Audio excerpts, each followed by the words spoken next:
चला, very good morning to all of you. Thank you.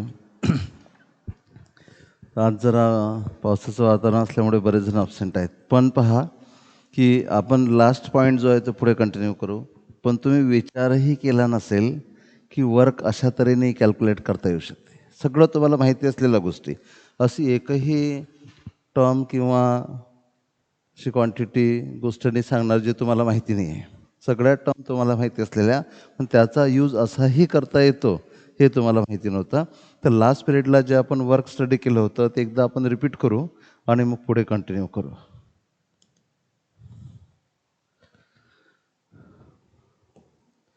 Okay, तर कुठली क्वांटिटी स्टडी करायची आपल्याला? यस, कुठली क्वांटिटी स्टडी करायची आहे? वर्क. ओके, तर पहिली जी डेफिनेशन असते ती असते क्वालिटेटिव्ह डेफिनेशन. वर्क म्हणजे काय? तर काय म्हणाल? कोण सांगेल what is mean by work? Work तर आपण दररोज करत राहतो. तुम्ही घरून इथे आला, वर्क झालं, बरोबर आहे. होमवर्क एक प्रकारचं वर्क आहे. मी प्लॅटफॉर्मवर वर चढलो, दॅट इज ऑल्सो वर्क. बोलत आहे हे सुद्धा वर्क आहे. तर काय असेल वर्क? कसं डिफाईन कराल? What is mean by work?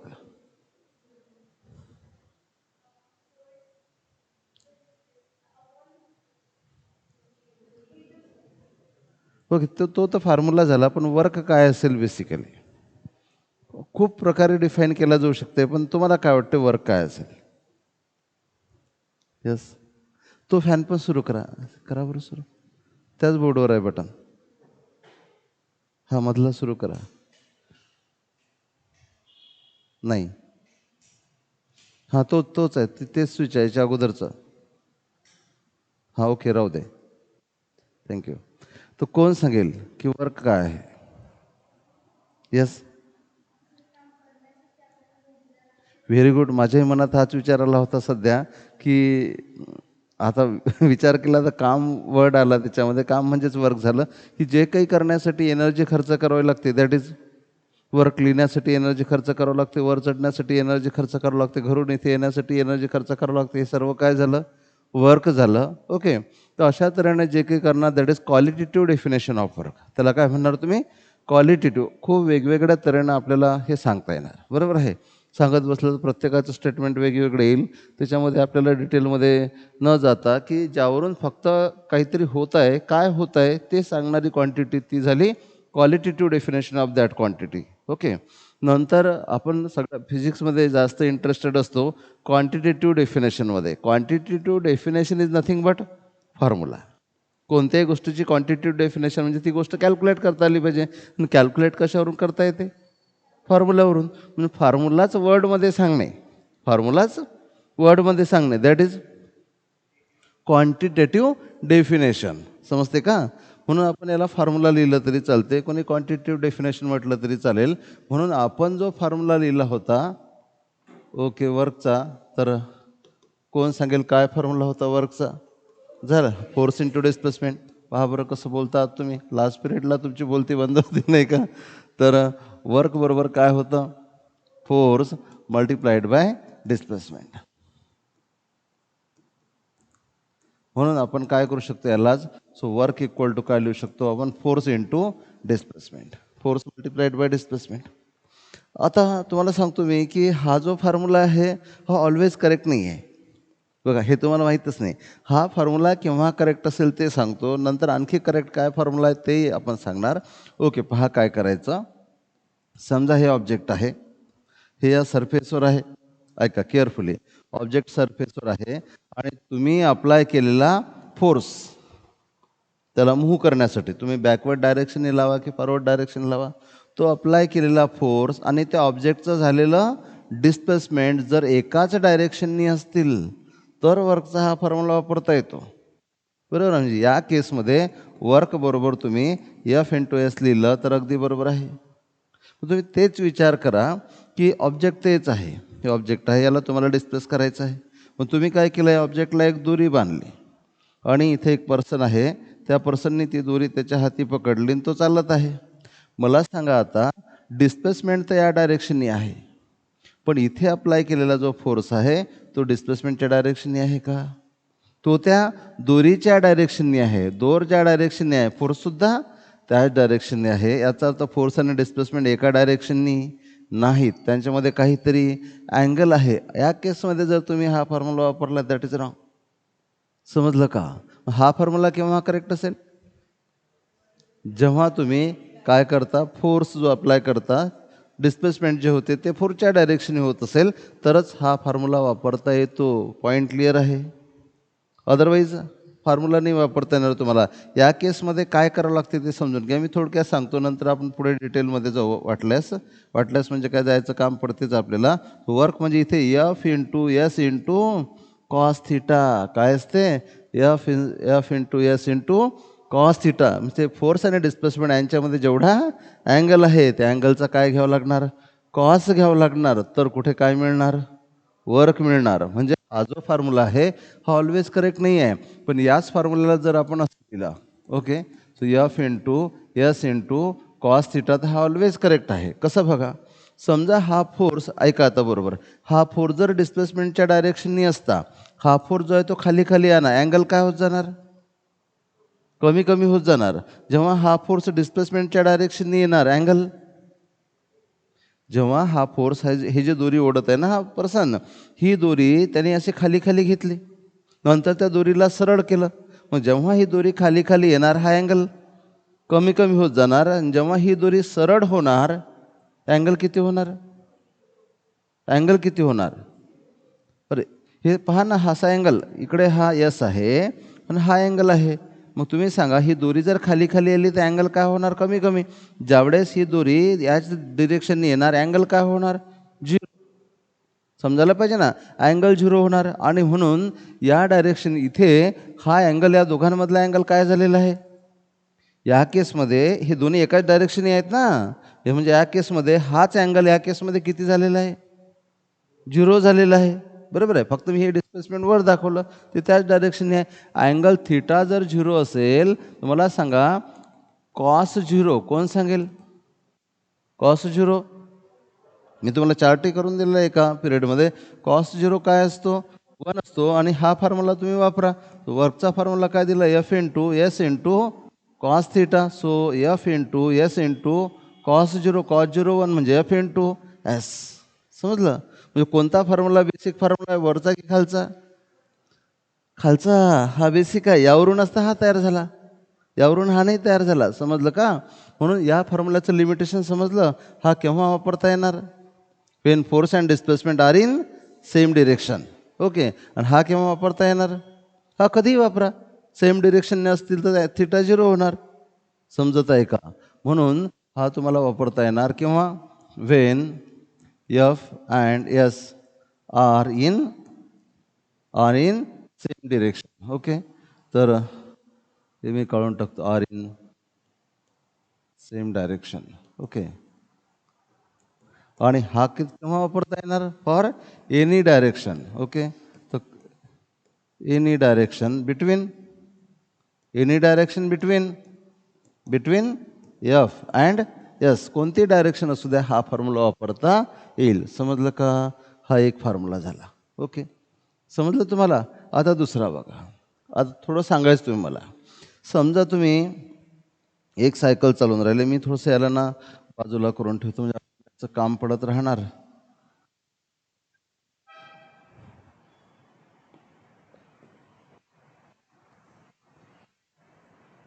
हे असं आपल्याकडे थोडं साईडला इथे ठेवून देऊ आपण, जस्ट रिलेटेड आहे म्हणून. ओके.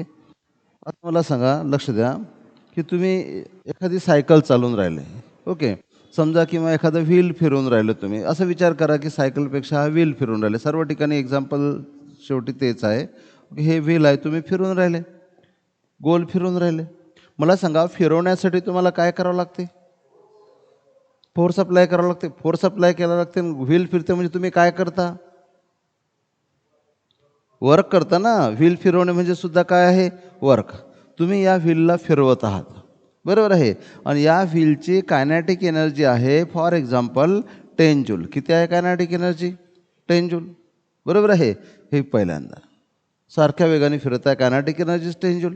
तुम्हाला म्हटलं कायनेटिक एनर्जी वाढवा आणि तुम्ही काही एफर्ट्स केले, आणखी जास्त फोर्स अप्लाय केला, आणखी जास्त एफर्ट्स घेतल्यामुळे कायनेटिक एनर्जी किती झाली? 15 जूल. कितीने कायनेटिक एनर्जी वाढली? 5ने. म्हणजे change in kinetic energy delta K E बरोबर किती झाले? 5. कुठून आली हो 5? तुम्ही काय केलं? फोर्स अप्लाय केला. फोर्स अप्लाय केला म्हणजे तुम्ही काय केलं? वर्क केलं. म्हणजे पहिल्यांदा तर 10 जूलनी ती फिरतच होती ना, एक ऑब्जेक्ट आहे 10 जूलनी फिरत होतं बरोबर आहे. तुम्हाला म्हटलं 15 जूल करा, मग तुम्ही काय केलं? आणखी जास्त वर्क केलं. किती जास्त वर्क केलं? 5. म्हणून जेवढी कायनेटिक एनर्जी वाढली ते सुद्धा काय असेल? एक प्रकारचं तुम्ही केलेलं वर्कच असेल. समजते का?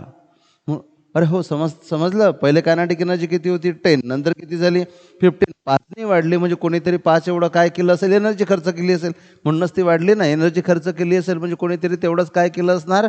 वर्क केलं असणार. म्हणून वर्कचा आणखी एक फॉर्म्युला होतो, कोणता? कायनेटिक एनर्जी नाही, कायनेटिक एनर्जीमधला चेंज. डेल्टा म्हणजे चेंज. समजलं? म्हणून कायनेटिक एनर्जीमध्ये जेवढा चेंज होईल दॅट इज ऑल्सो वर्क. विचार केला होता का? कायनेटिक एनर्जी तुम्हाला माहिती होती? अरे कायनेटिक एनर्जी वाढली ना. कायनेटिक एनर्जी वाढली म्हणजे मग आली कुठून? कोणीतरी फोर्स लावला म्हणजे कोणीतरी वर्क केलं. किती वर्क केलं? जेवढा कायनेटिक एनर्जीमध्ये चेंज झाला. म्हणून वर्कचा आणखी एक तुम्हाला फॉर्म्युला मिळाला. कोणता फॉर्म्युला मिळाला वर्कचा? कोणता फॉर्म्युला मिळाला? Work equal to change. Delta म्हणजे change. Change in kinetic energy बरोबर आहे. यालाच तुम्ही काय लिहिणार? Delta kinetic energy. यालाच काय लिहिणार? कायनेटिक एनर्जी 2 मधून कायनेटिक एनर्जी 1 मायनस करा. समजत आहे?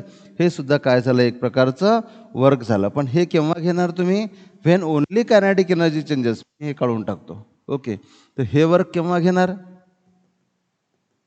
When only kinetic energy changes. फक्त जर कायनेटिक एनर्जी बदलत असेल तर कायनेटिक एनर्जीमध्ये एवढा बदल होईल दॅट इज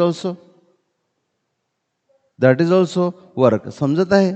ओके, आता आणखी एक डेफिनेशन घेऊ. पहा, समजा एखादा ऑब्जेक्ट ना इथे जमिनीवर आहे, जमिनीवर पडलेला आहे ऑब्जेक्ट. जनरली जमिनीवर पडलेल्या ऑब्जेक्टची पोटेन्शियल एनर्जी, तुमच्याकडे पोटेन्शियल एनर्जीचा फॉर्म्युला आहे? कोण सांगेल what is the formula of potential energy? सर्वांना माहिती आहे. mgh. Very good. mgh. मला सांगा, सुरुवातीला ऑब्जेक्ट जमिनीवर आहे. जमिनीवर आहे म्हणजे त्याची हाईट किती आहे? 0 आहे. हाईट 0 आहे तर पोटेन्शियल एनर्जी सुद्धा काय झाली? 0. हॅलो, आहे ना. नंतर त्या ऑब्जेक्टला तुम्ही काय केलं? वर उचललं. ऑब्जेक्ट वर उचललं, इथे ठेवलं. वर उचलल्यामुळे हाईट वाढली. हाईट वाढल्यामुळे पोटेन्शियल एनर्जी वाढली. समजा सेकंड पोटेन्शियल एनर्जी झाली, काही पण घेऊ शकता तुम्ही, 7 जूल. कितीने वाढली? 7ने वाढली. कुठून आली? उचलण्यासाठी काय केलं? फोर्स अप्लाय केला. म्हणजेच काय केलं? वर्क केलं. उचलण्यासाठी काय केलं? वर्क केलं. म्हणजे पहिले किती होती? 0. आता किती झाली? 7. म्हणजे जेवढ्याने पोटेन्शियल एनर्जी वाढली तेवढंच काय झालं? फायनल बोला. तेवढंच काय झालं? वर्क झालं. याचा अर्थ पहिले 0 नंतर 7 म्हणजे वर्क किती झालं? 7. पण समजा असं विचार करा की हेच ऑब्जेक्ट ना पहिले थोडंसं वर होतं ग्राउंडपेक्षा. तर थोडंसं वर होतं ग्राउंडपेक्षा. इथे ऑब्जेक्ट होतं आणि इथे त्या ऑब्जेक्टची पोटेन्शियल एनर्जी 1 जी होती ती होती काय म्हणू आपण? 3 जूल. ओके, आणि नंतर ती किती झाली? 7 जूल. इथे असेल हे ग्राउंड, इथे असेल potential energy 0. Okay, potential energy 0 दाखवायची गरज नाही. पण इथे किती आहे? 3 जूल. इथे किती झाली? 7 जूल. मला सांगा, इथून इथपर्यंत किती वर्क झाला? इथे 3 जूल तर ऑलरेडी होतीच ना. कितीने वाढली? 4ने वाढली. मग जेवढ्याने वाढली तेवढं वर्क. म्हणजे वाढली म्हणजे तुम्ही या दोन एनर्जीमधला काय घेतला? चेंज घेतला. म्हणून वर्कची आणखी एक डेफिनेशन सगळं तुम्हाला माहिती असलेलंच आहे. मग वर्कची आणखी एक डेफिनेशन काय झाली? Work equal to change in potential energy. बरोबर आहे. So delta potential energy, change in potential energy, यालाच तुम्ही डेल्टा पोटेन्शियल एनर्जी लिहू शकता. डेल्टा म्हणजे चेंज इन पोटेन्शियल एनर्जी. कशी काढणार? Potential energy 2 minus potential energy 1. पण हाही फॉर्म्युला केव्हा वापरायचा? तेव्हा केवळ पोटेन्शियल एनर्जी बदलत असेल म्हणून इथे काय करणार, तर इथे काय होणार, Wien Wien only potential energy changes. कळलं का? पोटेन्शियल एनर्जी चेंज होत असेल. आता असं विचार करा, लक्ष द्या इकडे. आता असं विचार करा की तुम्ही एखाद्या स्लोपवरून तुमची सायकल चालवून राहिले, स्लोपवरून सायकल चालवून राहिले. चालून राहिले म्हणजे मोशन आहे, चालून राहिले म्हणजे काय आहे, मोशन आहे. मोशन आहे, इथे हाईट वाढली, इथे तुमच्या सायकलला पोटेन्शियल एनर्जी पण असेल आणि कायनेटिक एनर्जी पण असेल, कारण की धावत आहे, मोशनमध्ये आहे, म्हणजे कायनेटिक एनर्जी आहे. आणि ग्राउंड लेवलवर पासून तुम्ही वर उंच झाली तुमची सायकल, स्लोपवर आहेत म्हणजे तुम्हाला हाईट आहे, हाईट आहे म्हणजे पोटेन्शियल एनर्जी आहे, म्हणजे तुमच्याकडे दोन्ही एनर्जी आहे. समजा विचार करा तुम्ही की पोटेन्शियल एनर्जी आहे 10 आणि कायनेटिक एनर्जी आहे 5, टोटल किती झाले, 15 जूल. पण आता तुम्ही वर चढावर चढून राहिले, जसे तुम्ही उंच जाणार हाईट काय होत जाणार, वाढत जाणार. हाईट वाढल्यामुळे पोटेन्शियल एनर्जी वाढत जाणार. आणि समजा ती नंतरच्या केसमध्ये इथे पोटेन्शियल एनर्जी, आणि जनरली काय होते की जसे उंचावर चालता तुमचा स्पीड कमी होत जातो. पण समजा असं विचार करा की पोटेन्शियल एनर्जी झाली काहीतरी 20 आणि स्पीड कायनेटिक एनर्जी जे 5 होती ती झाली 3, काही पण घेतलं तरी चालेल. तर मग टोटल किती झाली, 23. समजलं का? ही झाली पोटेन्शियल एनर्जी. आणि त्याच्यामध्ये काय ॲड केली, पोटेन्शियल एनर्जीमध्ये काय ॲड केली, potential energy plus kinetic energy. Potential energy किती सांगितली होती तुम्हाला, 20, आणि कायनेटिक एनर्जी किती सांगितली होती, 3, म्हणजे किती झाले, 23 जूल. मला सांगा पहिल्यांदा टोटल एनर्जी किती होती, 15 जूल. आता किती झाली, 23 जूल. कोणती कोणती एनर्जी बदलत आहे, दोन्ही बदलत आहे. हाईट बदलल्यामुळे पोटेन्शियल एनर्जी बदलत आहे, स्पीड बदलल्यामुळे कायनेटिक. मी इथे कमी होताना दाखवली. काही जर एखादा पॉवरफुल मुलगा असेल तर कायनेटिक एनर्जी वाढवू शकतो, असं नाही आहे. पण पोटेन्शियल एनर्जी मात्र वाढत चालली, हाईट वाढत चालली. त्यामुळे पहिले टोटल एनर्जी होती 15 जूल, आता टोटल एनर्जी झाली 23 जूल. कितीने वाढली, 8 जूलनी. मग जेवढ्यानी वाढली ते आलं कुठून, कोणीतरी काय केलं, सायकल चालवणाऱ्यानी वर्क केलं. म्हणजे वर्क म्हणजे काय झालं, मग पहिली टोटल एनर्जी नंतरची टोटल एनर्जी यांच्यामधला फरक म्हणजेच चेंज, बरोबर आहे. म्हणून केवळ कायनेटिक एनर्जी बदलत असेल तर कायनेटिक एनर्जीमधला चेंज म्हणजे पोटेन्शियल एनर्जी. फक्त कायनेटिक एनर्जी बदलत असेल तर, आणि फक्त जर पोटेन्शियल एनर्जी बदलत असेल तर पोटेन्शियल एनर्जीमधला चेंज म्हणजे वर्क. आणि दोनही बदलत असतील तर टोटल एनर्जीमधला चेंज. पहिली टोटल एनर्जी काढायची, नंतरची टोटल एनर्जी काढायची, आणि टोटल एनर्जीमध्ये जेवढा चेंज असेल दॅट इज वर्क. समजलं का? म्हणून इथे वर्कचा आणखी एक फॉर्म्युला तयार झाला, कोणता, change in total energy. Okay. म्हणून जर पोटेन्शियल एनर्जी कायनेटिक एनर्जी बदलत असेल तर वर्क बरोबर काय होणार, change in total energy. Change in total energy म्हणजेच काय करणार, टोटल एनर्जी 2 मधून टोटल एनर्जी 1 मायनस करायची. पण हे केव्हा होणार, Wien both potential energy and kinetic energy changes, दोन्ही बदलत असतील तर असं करायचं. समजलं का? ओके. म्हणून वर्क म्हणजे केवळ फोर्स इंटू डिस्प्लेसमेंट नाही आहे. आपल्याला तर फोर्स इंटू डिस्प्लेसमेंट हे माहीत नव्हतं. हे तर फोर्स इंटू डिस्प्लेसमेंट हे परफेक्ट फॉर्म्युला नाही आहे. त्याचा परफेक्ट फॉर्म्युला कोणता आहे, F into S into cos theta. यातही बघा, जर फोर्स एकसारखा असेल तरच हा फॉर्म्युला वापरता येतो, फोर्स सारखा असेल तरच हा फॉर्म्युला वापरता येतो. फोर्स जर बदलत असेल तर फॉर्म्युला हा नाही वापरता येत. मी तुम्हाला एक एक्झाम्पल सांगतो, इकडे बघा. समजा तुमच्याकडे ना एक स्प्रिंग आहे. मग तुम्हाला म्हटलं एक हेवी स्प्रिंग आहे, असं विचार करा की या स्प्रिंगला ओढा म्हणजे काय झालं, मग डिस्प्लेसमेंट. मग तुम्हाला काय करावं लागेल, वर्क. मग मला सांगा, पहिल्यांदा थोडासा स्प्रिंग ओढायला फोर्स कमी लागेल, म्हटलं आणखी ओढा, फोर्स जास्त लागेल, आणखी ओढा, फोर्स जास्त लागेल. शेवटी तुम्ही काय म्हणणार, आता माझ्याकडनं होत नाही. याचा अर्थ तुम्ही अप्लाय केलेला फोर्स त्याला ओढण्यासाठी कमी पडून राहिला, म्हणजे फोर्सची आणखी जास्त फोर्सची समजून राहिलं का तुम्हाला. हा स्प्रिंग आहे, थोडासा ओढला जाणार, तुम्हाला म्हटलं आणखी ओढा, आणखी जास्त फोर्स लागणार, आणखी ओढा, आणखी जास्त फोर्स लागणार. म्हणजे अगदी सुरुवातीपासून फोर्स सारखा लागून राहिला का, कमी ओढून राहिले, कमी फोर्स लागून राहिला, जास्त ओढून राहिले, जास्त फोर्स लागून राहिला, आणखी जास्त ओढून राहिले, आणखी जास्त फोर्स लागून राहिला, म्हणजे इथे डिस्प्लेसमेंट तर तुम्ही करून राहिले, पण ह्या डिस्प्लेसमेंट करण्यासाठी लागणारा जो फोर्स आहे तो सारखा नाही आहे का सारखा? म्हणजे जिथे फोर्स सारखा असेल तिथेच हा फॉर्म्युला वापरता येतो, अदरवाईज हाही फॉर्म्युला वापरता येत नाही. पॉईंट क्लिअर होत आहे? नाही तर मग आपल्याला काय वाटतं की work equal to force into displacement. Work equal to force into displacement formula correct आहे, बरोबर आहे. पहिला तर फॉर्म्युला वापरता येणार when force and displacement are in same direction. दुसरा फॉर्म्युला वापरता येणार force and displacement are in any direction. पण दोनही फॉर्म्युले तेव्हा वापरता येणार if force is constant. Force कसा असेल? कॉन्स्टंट असेल, त्याची मॅग्निट्यूड बदलत नसेल तर ते दोन वापरता येतात. पण जिथे जिथे जर फोर्सची मॅग्निट्यूडच बदलून राहिली डिस्प्लेसमेंट केल्यामुळे, तिथे हाही फॉर्म्युला वापरता येत नाही. कळलं का मी काय म्हटलं? हॅलो, समजलं? पहा, हा एक स्प्रिंग आहे आणि या स्प्रिंगला तुम्हाला काय काढायचं आहे? ओढायचं आहे. ओढण्यासाठी काय लागेल? फोर्स लागेल. मला सांगा, थोडासा ओढायचा आहे, फोर्ससुद्धा थोडासा लागेल. आणखी जास्त ओढायचा आहे, फोर्ससुद्धा जास्त लागेल. आणखी जास्त ओढायचा आहे, फोर्स आणखी जास्त लागेल. मला सांगा, याला ओढायला सतत सारखा फोर्स लागून राहिला का? कमी ओढून राहिले, कमी फोर्स लागून राहिला. जास्त ओढून राहिले, जास्त फोर्स लागून राहिला. तुम्ही किती काही ओढा, फोर्स तेवढाच लावा लागेल, असं आहे का? या बाबतीत, फक्त स्प्रिंगच्या बाबतीत आहे ना. स्प्रिंगला तुम्ही एक्सपांड करून राहिले किंवा त्याला कॉम्प्रेस करून राहिले, कमी दाबायला कमी फोर्स लागेल, जास्त कॉम्प्रेस करायला जास्त फोर्स लागेल. याची मुव्हमेंट करायला सर्व ठिकाणी सारखा फोर्स लागणार नाही.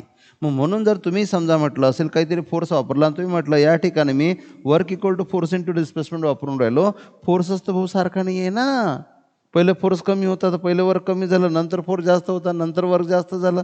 फोर्स जसं जसा वाढत चालला, वर्क तसं तसं वाढत चाललं. मग अशा वेळेस तुम्हाला फोर्स इंटू डिस्प्लेसमेंट नाही वापरता येणार. फोर्स इंटू डिस्प्लेसमेंट तेव्हा वापरता येणार जेव्हा फोर्स सेम असेल, सारखंच असेल. पॉईंट क्लिअर झाला? फोर्स जर सारखा सारखा असेल, तुम्ही जर बॉडीला डिस्प्लेस करत असाल तर फॉर्म्युला कोणता वापराल? Work equal to force into displacement. म्हणजे इथे लिमिटेशन आहे. Work equal to force into displacement तेव्हाच वापरता येते जेव्हा फोर्सची मॅग्निट्यूड सेम आहे, फोर्स कॉन्स्टंट आहे. इथे फोर्सची मॅग्निट्यूड सारखी नाही या स्प्रिंगच्या केसमध्ये. म्हणजे या स्प्रिंगच्या केसमध्ये हाही नाही वापरता येत. समजलं? पॉईंट क्लिअर झाला का? म्हणून तुम्हाला जो वर्कचा फॉर्म्युला माहिती होता, work equal to force into displacement, हा केव्हा वापरता येतो? जेव्हा force and displacement are in same direction. Force आणि डिस्प्लेसमेंट सेम डायरेक्शननी नसतील, जशी मी अगोदर डायग्राम काढली होती, तर सेम डायरेक्शननी नसतील, तुम्हाला वर्कचा कोणता फॉर्म्युला वापरता येते? F into S into cos theta हा फॉर्म्युला वापरता येते any direction between force and displacement. पण हे दोन्ही फॉर्म्युले तेव्हाच वापरता येतात जेव्हा फोर्स कॉन्स्टंट असतो. पॉईंट क्लिअर झाला का? आता तुझा पॉईंट क्लिअर झाला? काही वेगळं होतं का? आपल्याला कधी कधी काय होते की आमचं सांगण्याचा जो रिदम असतो तेवढं जर तुमच्या डोक्यात दुसरा वेगळा विचार आला, बरोबर आहे, किंवा अगोदरच्या पॉईंटमध्ये तुम्ही असले, मग त्यामुळे थोडासा प्रॉब्लेम जातो. ओके. आणि हा प्रॉब्लेम खूप मोठा होतो बरं. म्हणून हे असं नाही व्हायला पाहिजे. एफ इक्वल टू कॉन्स्टंट, त्या फोर्सची मॅग्नेट्यूड कॉन्स्टंट असेल तर वापर. सांगता येईल तुम्हाला कोणी विचारलं तर? तुम्हाला कोणी समजा एक क्वेश्चन आला की work equal to force into displacement is always correct, सांगा स्टेटमेंट करेक्ट की wrong? Wrong, always correct. Work equal to force into displacement correct की रॉंग? मी बघा कसं आहे, मी म्हटलं की work equal to force into displacement, याच्यासमोर म्हटलं की इट इज ऑलवेज करेक्ट, असं मी स्टेटमेंट केलं. आणि तुम्हाला विचारलं ऑलवेज करेक्ट, तुम्हाला विचारलं की स्टेटमेंट फॉल्स आहे की ट्रू आहे की फॉल्स आहे? फॉल्स आहे. ऑलवेज करेक्ट म्हटलं म्हणजे स्टेटमेंट काय झालं? रॉंग झालं. कारण इथे वर्ड काय वापरला? ऑलवेज. हा फॉर्म्युला ऑलवेज करेक्ट नाही आहे. हा फॉर्म्युला तेव्हाच बरोबर आहे जेव्हा फोर्स अँड डिस्प्लेसमेंटची डायरेक्शन सेम असते. आता मी हे स्टेटमेंट असं केलं, work equal to force into displacement. Okay, काहीच लिहिलं नाही त्याच्यासमोर. करेक्ट की रॉंग? करेक्ट. कारण की कंडिशन तर तुम्ही सांगितली नाही ना. कंडिशन नाही सांगितली तर करेक्टच म्हणावं लागेल. रॉंग तर म्हणू नाही शकत. Work is force into displacement, wrong केव्हा म्हणणार? एनी डायरेक्शन असेल, बरोबर आहे. आणि तुम्हाला म्हटलं फोर्स आणि डिस्प्लेसमेंटची कोणतीही डायरेक्शन असू द्या, work equal to force into displacement, तेव्हा हे रॉंग आहे. आहे ना, कारण कोणत्याही डायरेक्शनने करेक्ट नसते. आणि विचार केला तर हा एका केसमध्ये करेक्ट आहे आणि बाकी केसमध्ये रॉंग आहे. हा तेव्हाच करेक्ट आहे जेव्हा हे स्टेटमेंट तेव्हाच करेक्ट आहे जेव्हा फोर्स आणि डिस्प्लेसमेंट एकाच डायरेक्शनने असतात. व्हेरी गुड, बरोबर आहे. पण work equal to force into displacement याला तर करेक्टच म्हणावं लागेल, याला रॉंग नाही म्हणता येईल. असं होऊ शकतं, it may be correct in some case, it may be correct, it may be wrong in other cases. हे करेक्ट केव्हा असणार, जेव्हा फोर्स आणि डिस्प्लेसमेंट एकाच डायरेक्शनने असेल तेव्हाच काय असेल, करेक्ट. पण फोर्सची डायरेक्शन वेगळी आहे, डिस्प्लेसमेंटची डायरेक्शन वेगळी आहे, असं काहीतरी असेल, हे डिस्प्लेसमेंटची डायरेक्शन फोर्सची डायरेक्शन, तेव्हा हे स्टेटमेंट काय असेल, रॉंग असेल. कळलं का, समजत आहे हो की नाही.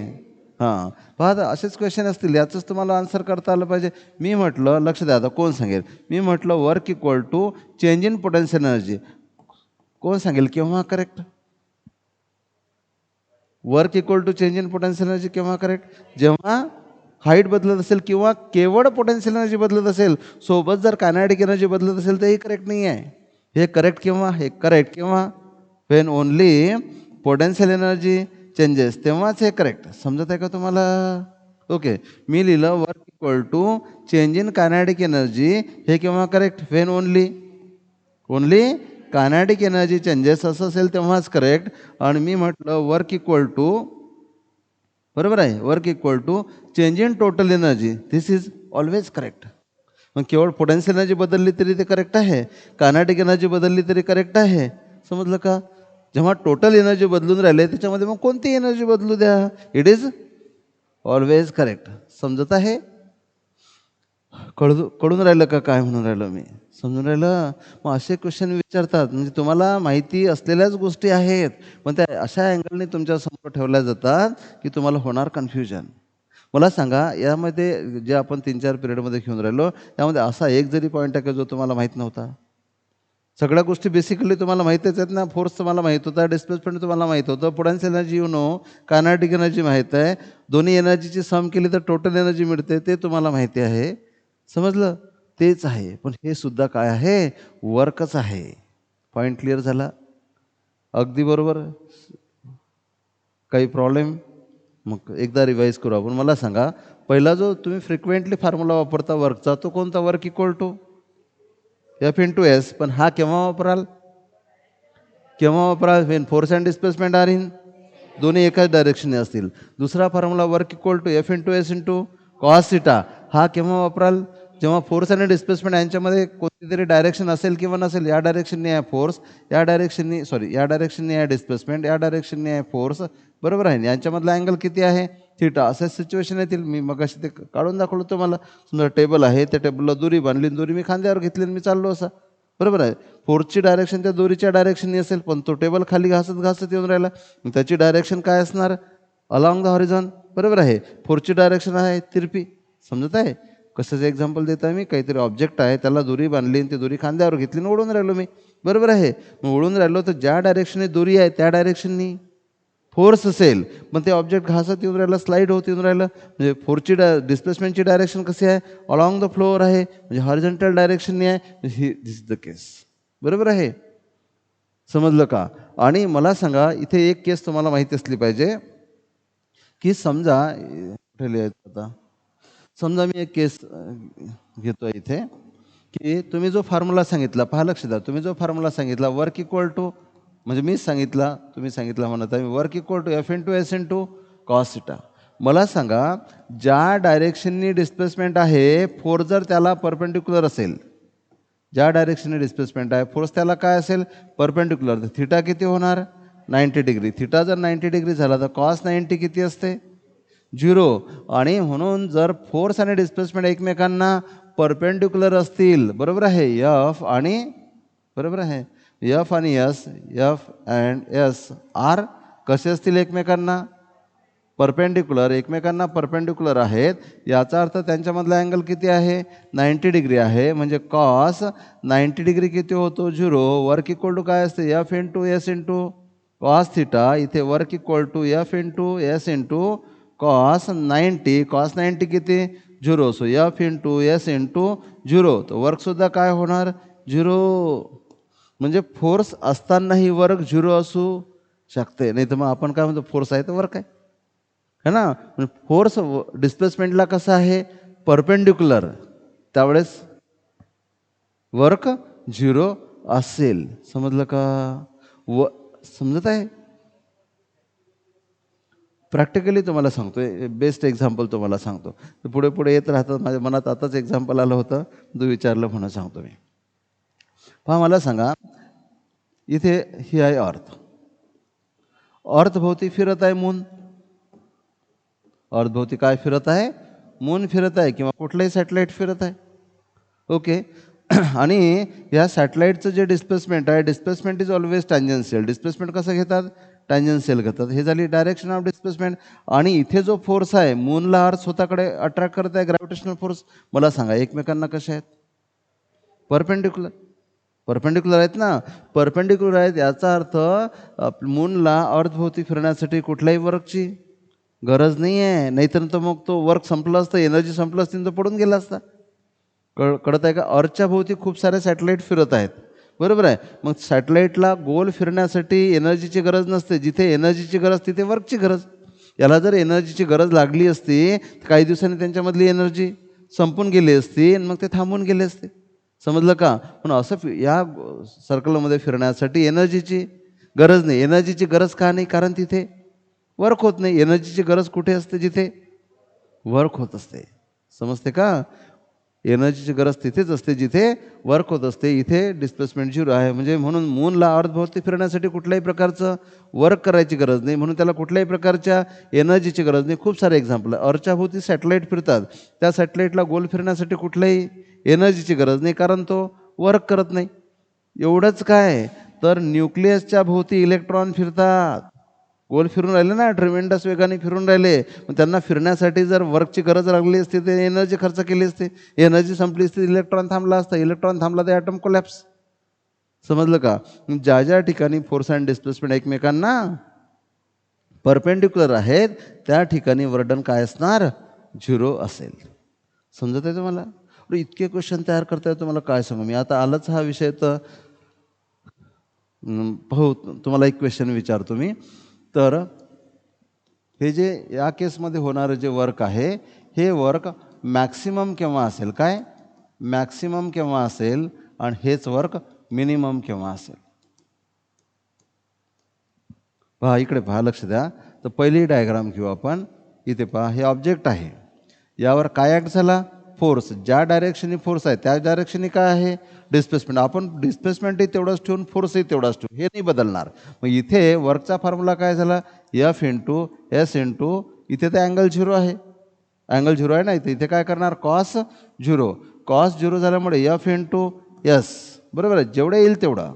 नंतर काय झालं की जर समजा तुम्ही अँगल काहीतरी घेतला, अँगल घेतला किती? 60 degree. So F into S into cos theta किती घेतला? थिटा किती घेतला? 60 डिग्री. असं करा ना की हे ऑब्जेक्ट आहे आणि या डायरेक्शनने डिस्प्लेसमेंट होत आहे, या डायरेक्शनने या फोर्स, आणि हा अँगल किती आहे? 60 डिग्री. कॉस 60 1/2. म्हणजे काय झालं? हे 1/2 एफ इंटू एस. पहिल्यापेक्षा पहिले एफ एस होतं ना, आता एफ एसचं काय झालं? हाफ झालं. म्हणजे वर्क काय झालं? कमी झालं की जास्त झालं? कमी झालं. आता तिसरी केस घ्या. ही पहिली केस, हे दुसरी केस, समजण्यासाठी सांगत आहे. तिसरी केस. तिसऱ्या केसमध्ये ज्या डायरेक्शनने डिस्प्लेसमेंट आहे, फोर्स त्याला परपेंडिक्युलर आहे. म्हणजे थिटा किती झाला? 90 डिग्री. तर इथे वर्क काय होणार? आताच पाहिलं आपण, F into S into cos 90 degree. Cos 90 degree 0, बरोबर आहे. So F into S into 0 म्हणजेच काय झालं? 0. म्हणजे 0 झाला. याचा अर्थ जसा अँगल वाढत वाढत गेला, जसा अँगल वाढत वाढत गेला तसं वर्क कमी कमी होत गेलं आणि अँगल झाला 19, वर्क झालं 0. म्हणून तुम्हाला अशी नोट लिहिता येते, बरोबर आहे. नोट काय लिहिता येणार की थिटा काय आहे? Angle between F and S, बरोबर आहे. जसा थिटा वाढत वाढत जाणार, वर्क काय होत जाणार? कमी कमी होत जाणार, बरोबर आहे. थिटा ज्यावेळेस 0 होता, वर्क काय होतं? मॅक्सिमम. आणि थिटा ज्यावेळेस 90 झाला, वर्क काय झालं? मिनिमम. नंतर तर निगेटिव्ह पण होऊ शकते. इथे मिनिमम म्हणजे 0 झालं. तुम्ही असं पण केलं जाऊ शकते बघा, नाही तर मग ते केस सुटून जाईल आपल्या. याच्यामधून की तुम्ही जर उलट्या डायरेक्शननी बघा इकडे इकडे आहे डिस्प्लेसमेंट, तुम्ही जर वर्क फोर्स इकडे लावत असाल तर वर्क तर पॉझिटिव्हच्या जागी निगेटिव्ह होणार आहे ना, निगेटिव्ह होणार ना. जिकडे ऑब्जेक्ट धावत आहे तुम्ही त्याला ओढून राहिले मागे, तो वर्क काय होणार. जिकडे ऑब्जेक्ट धावत आहे तिकडे जर तुम्ही त्याला मूव्ह करत असाल तर वर्क पॉझिटिव्ह, पण जिकडे ऑब्जेक्ट धावत आहे तुम्ही जर त्याला त्याच्या ऑपोजिट डायरेक्शन मूव्ह करत असाल तर वर्क निगेटिव्ह. म्हणजे वर्क पॉझिटिव्ह पण असते, वर्क निगेटिव्ह पण असते, बरोबर आहे. तर इथे मिनिमम, पण मिनिमम म्हटल्यापेक्षा आपण झिरोच म्हणू, कारण की मिनिमम निगेटिव्ह जे आहे ना त्याला मिनिमम म्हणावं लागेल तुम्हाला, बरोबर आहे. मग थिटा काय होणार, ग्रेटर दॅन 90, त्यावेळेस वर्डन जे आहे ते निगेटिव्ह होणार, बरोबर आहे. आणि थिटा ज्यावेळेस काय होणार 180 डिग्री, 180 डिग्री म्हणजे डिस्प्लेसमेंट जिकडे आहे फोर्स त्याच्या 180 समजते ना. 180 म्हणजे इथे जर केस आपण काढली, 180ची जर केस काढली तर काय लिहिता येणार, डिस्प्लेसमेंट जिकडे आहे फोर्स त्याच्या अपोजिट. पहा अँगल किती झाला 180. तर अशा केसमध्ये वर्डन काय होणार, एक मायनस फोर्स इंटू डिस्प्लेसमेंट होणार, म्हणजे किती W = -F × S, हे होणार मिनिमम. समजत आहे काय केलं, हॅलो समजत आहे का, हे परत सांगायचं हे वाला. जेव्हा लक्ष द्या बरोबर आहे यांचं, जेव्हा अँगल ग्रेटर दॅन 90 होतो cos 90ची व्हॅल्यू निगेटिव्ह होते. when angle is greater than 90 cos 90 is, angle जर 90 पेक्षा वाढला तर cos 90ची व्हॅल्यू निगेटिव्ह होते, cos 90ची व्हॅल्यू निगेटिव्ह झाली तर वर्कसुद्धा निगेटिव्ह होते. समजलं का, अरे समजलं की नाही. थिटा थिटा बघा, थिटा जर 0पासून 90पर्यंत वाढत गेला तर कॉसची व्हॅल्यू कमी कमी होत जाते. आणि म्हणजे बघा ना इथे थिटा इथे 0 आहे तर कॉस 0 1. थिटा जसा वाढत वाढत जाते, थिटा किती झाला 90 डिग्री, इथे कॉस 90 किती झाला 0. पण थिटा जर 90पेक्षा जास्त घेतला, 120 घेतला, तुम्ही थिटा घेतला 120 डिग्री, 120 डिग्री, तर कॉस थिटाची व्हॅल्यू काय येते निगेटिव्ह येते. आणि कॉस थिटाची व्हॅल्यू निगेटिव्ह आली तर वर्कसुद्धा निगेटिव्ह होते. समजलं का, येस ऑर नो. हां इथपर्यंत समजलं, काही प्रॉब्लेम. हां मागची स्लाईड ओके. तर हां 90 हां इथे हां ग्रेटर दॅन 90 म्हणजे थिटा वाढला. हां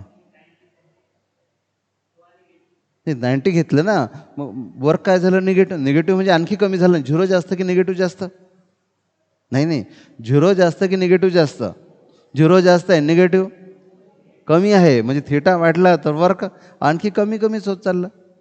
समजलं का तुम्हाला. तर मी एक मला असं वाटतंय की राहू देऊ याला असंच ओके. तर याला मी थोडंसं बाजूला घेऊन टाकतो.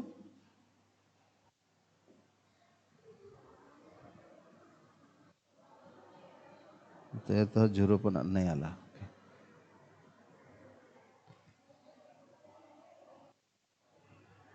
लक्षात आलं आहे, समजलं का. चौथी केस टाकायची काय याच्यामध्ये, अरे ते काय झालं.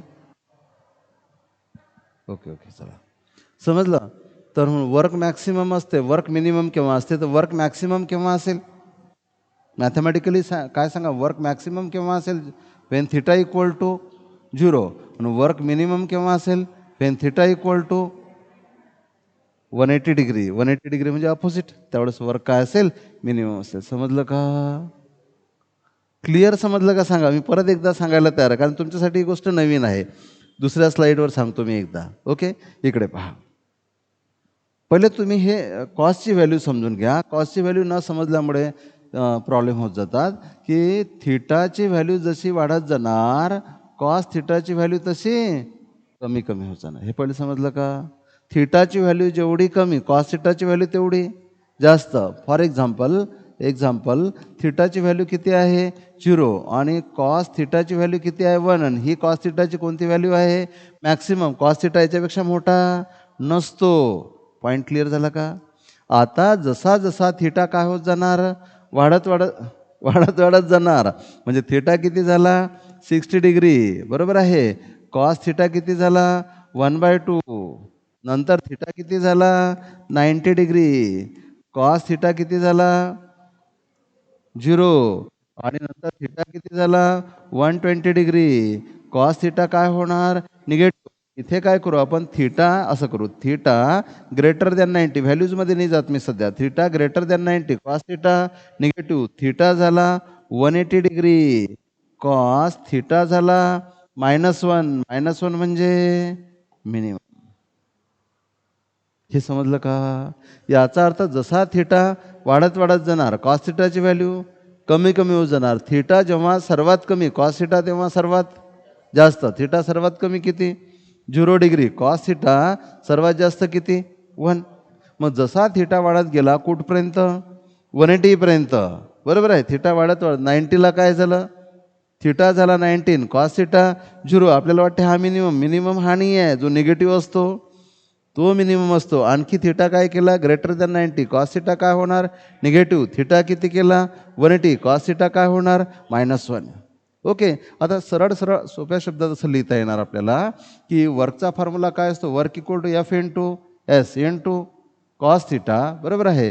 आणि थिटा इक्वल टू 0 म्हणजे degree. Theta equal to 0 degree म्हणजे थिटा काय झाला मिनिमम. म्हणून कॉस थिटा इक्वल टू 1 हा काय झाला मॅक्सिमम. आणि म्हणून वर्कही काय होणार मॅक्सिमम. नंतर थिटा किती घेतला 90 डिग्री, बरोबर आहे. मिनिमम नाही म्हणताय. देअरफॉर कॉस 90 डिग्री काय झाला 0, बरोबर आहे. त्यामुळे वर्कही काय झालं 0, बरोबर. नंतर थिटा किती घेतला 180 डिग्री. आणि कॉस 180 डिग्री काय झाला -1. त्यामुळे वर्क काय झालं निगेटिव्ह. निगेटिव्ह वर्क म्हणजे काय झालं हे, हां निगेटिव्ह. आणि म्हणून निगेटिव्ह झालं म्हणून काय झालं मिनिमम. समजलं का? एवढं काही आहे. तुम्हाला काय वाटतं संपलं का? नाही. आहेच आहे, आहेच आहे. तुम्हीच शिकलेली क्वांटिटी आहे. पण बघा किती वेगवेगळ्या तऱ्हेनं आहे. इथपर्यंत लक्षात आलं का? न जास्त बोललो तर मग आणखी डोक्यावरून जाईल. त्यापेक्षा एकदा आपण फटाफट रिवाईज करू आणि नंतर मग आणखी आपल्याला उद्या यावर वर्क करावं. कोणत्याही एका दिवसात होणार. आणि आणखी मी ज्यावेळेस प्रॉब्लेम्स घेईल ना तुम्हाला वाटेल हे तर सरांनी थोडंसं कसं सांगितलं होतं, याच्यामध्ये तर आणखी काही आहे.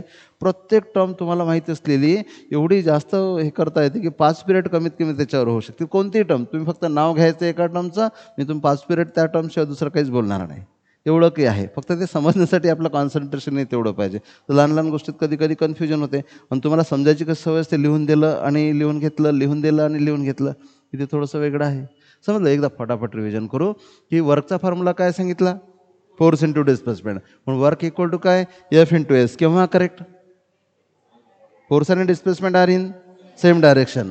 नंतर एफचा फॉर्म्युला रिअल फॉर्म्युला कोणता एफचा F into S into cos theta. केव्हा करेक्ट, कोणती डायरेक्शन घ्या, एकाच डायरेक्शने असो की अपोजिट डायरेक्शने असो की परपेंडिक्युलर असो, इट इज ऑलवेज करेक्ट, बरोबर आहे. पण हे दोन्ही फॉर्म्युले केव्हा वापरता येतात, when force is constant. Force constant असेल, एकसारखा फोर्स असेल तरच हे दोन्ही फॉर्म्युले वापरता येतात. पण ना फोर्सचा काही पत्ताच नाही आहे, फोर्सबद्दल काहीच दिलेलं नाही आहे. पण तुम्हाला काय बदलून राहिली कायनेटिक एनर्जी. मग पहिली कायनेटिक एनर्जी काढायची, दुसरी कायनेटिक एनर्जी काढायची, जास्त कायनेटिक एनर्जीमधून कमी कायनेटिक एनर्जी मायनस करायची. ते सुद्धा काय असेल वर्कच असेल. So work equal to change in kinetic energy म्हणजे फायनल कायनेटिक एनर्जी. पण हे केव्हा वापरायचं, जेव्हा फक्त कायनेटिक एनर्जी बदलेल. नाही तर मग कायनेटिक बदलून राहिली, पोटेन्शियल बदलून राहिली, तुम्ही हा वापरला रॉंग होणार, बरोबर आहे. पण केवळ पोटेन्शियल बदलत असेल तर वर्डन म्हणजे काय असणार, वर्डन म्हणजे काय असणार चेंज इन पोटेन्शियल. पण केव्हा वापरणार, जेव्हा फक्त आणि फक्त पोटेन्शियल बदलत असेल, कायनेटिक एनर्जी बदलत नसेल, तेव्हा पहिली पोटेन्शियल एनर्जी काढायची, दुसरी काढायची, दुसऱ्या पोटेन्शियल एनर्जीमधून पहिली मायनस करायची, काय मिळेल वर्क. हे ओनली पोटेन्शियल एनर्जी चेंजेस. पण दोन्ही एनर्जी बदलतील, स्पीडही आहे आणि हाईटही वाढत आहे, बरोबर आहे. हाईट वाढणे म्हणजे काय बदलणे पोटेन्शियल एनर्जी, स्पीड बदलणे म्हणजे काय बदलणे कायनेटिक एनर्जी, बरोबर आहे. मग कायनेटिक काढायची, पोटेन्शियल एनर्जी काढायची, त्यांची सम केली तर काय मिळेल total. Total is the sum of kinetic energy and potential energy. मग पहिली टोटल कायनेटिक एनर्जी काढायची, नंतरची टोटल काढायची, जास्तमधून कमीवाली मायनस केली तर काय मिळेल वर्क मिळेल. म्हणून वर्क म्हणजे केवळ फोर्स इंटू डिस्प्लेसमेंट आहे का? नाही, work is force into displacement घेऊ शकता, चेंज इन पोटेन्शियल एनर्जी घेऊ शकता, चेंज इन कायनेटिक एनर्जी घेऊ शकता. ओके, एवढंच काय तर हे पण नंतर तुम्हाला सांगितलं की वर्क मॅक्सिमम केव्हा आणि मिनिमम केव्हा. ठीक आहे. तर अनफॉर्च्युनेटली लास्ट ज्या फाईल्स होत्या त्या शेअर नाही झाल्या तुमच्या ग्रुपवर, तर ह्या मी सेव्ह करून तुमच्या ग्रुपवर शेअर करून देईल. चालेल, ठीक आहे. कुणीतरी जाऊन रेकॉर्डिंग बंद करा फक्त. इंटरेस्टिंग आहे ना? हां, खूप इंटरेस्टिंग आहे. फक्त कसं समजून घेण्याचा प्रयत्न करा. नाही समजलं असेल काही तर सांगायचं.